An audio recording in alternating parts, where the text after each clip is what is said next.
Kate Jones, what does the Reiki Council do?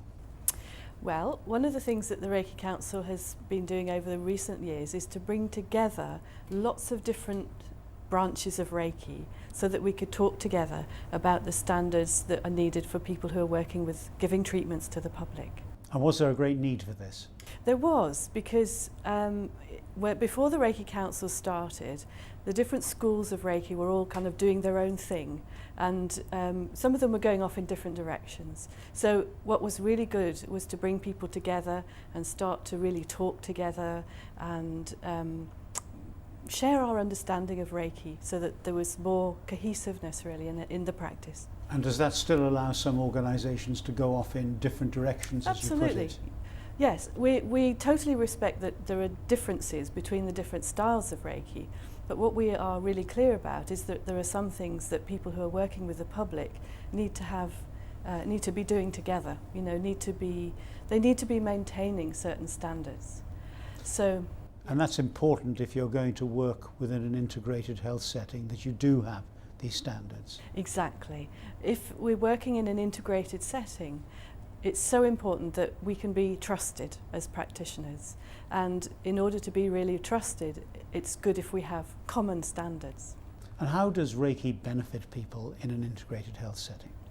It benefits people in many different ways, but in particular, for example, it's helpful for reducing pain. It helps people to feel more relaxed, which can also help with their pain experience. It helps people to be less anxious. And certainly it's known that when people are less fearful and have a positive mindset, they tend to heal better.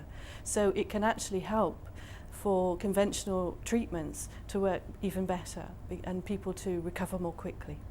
Give me some hard examples of where Reiki is being used in an integrated health setting. It's being used at University College London Hospital.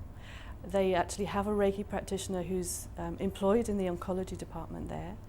And I understand they're also using Reiki to treat women who are suffering from endometriosis, because it helps a lot with their pain. It's also used in drug and alcohol addiction recovery. There was in Australia many years ago, in 1992, a project was set up to help recovering addicts with Reiki. And out of this has grown an understanding of how much it can help people who are recovering from alcohol and drug addiction. Do you think that people in general realise just how great are the benefits of Reiki?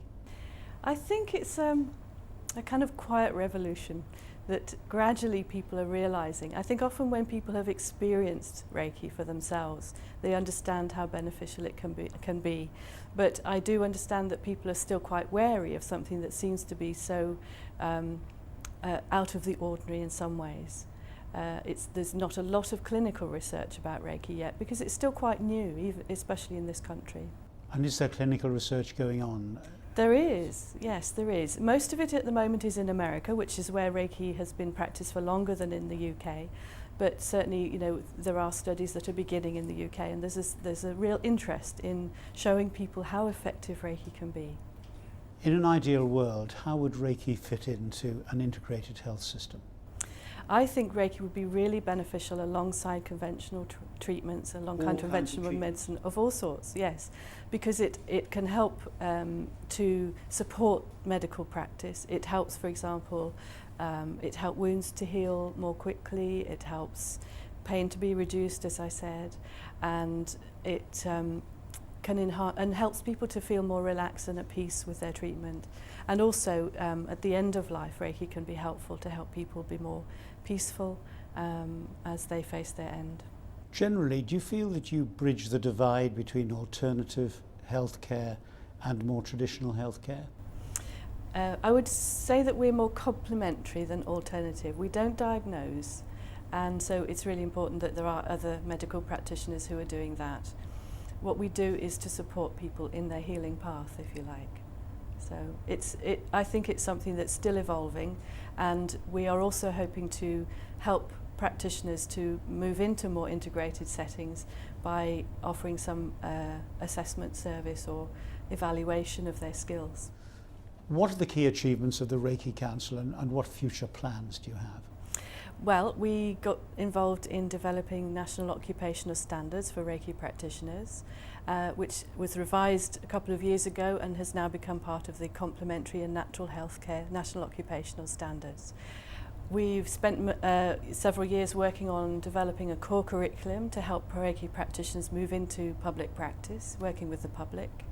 We've developed a code of ethics, guidance for grandparenting, continuing professional development, which are all now published in our Reiki Resource Handbook, which has just been published. Just out? Just out, yes. We also have our website, which is where copies of this can be ordered, and we're continuing to try and support people working with the public with Reiki over the coming years. We're hoping to develop an evaluation service to help people understand what further training they may need in order to be really competent and trustworthy practitioners. So no resting on laurels? Definitely not. Kate Jones, thanks very much indeed. Thank you, Martyn.